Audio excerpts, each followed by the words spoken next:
আমি বন্ধু আমার ওয়াজের তেজ দেখেছি, যত আগড়া ছিল যারা উড়ে পেলিয়ে এই অরিজিনাল ধান দুটো ওরা দুজন তখন বলতো বহু আল্লাহর কি রে, আমরা ধানও না আগড়াও না। তারপরে তোরা দুজন বসে হয়েছিস, একজন বলে যে আপনি যে চেয়ারে বসে ওয়াজ করছেন ওটা আমাদের, আরেকজন বলে যে চাদরটা পিছনে আছে ওটা আমাদের।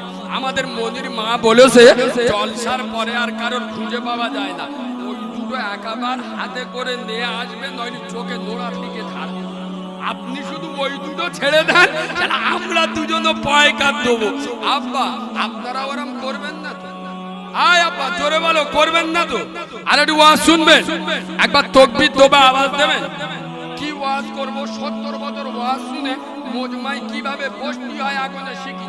পোঁদে ফেভিকল আটা দেবো, যেখানে বয়স সেখানে জমে গেছে। একটু চেপে এসো না, এই যুবক ভাইরা।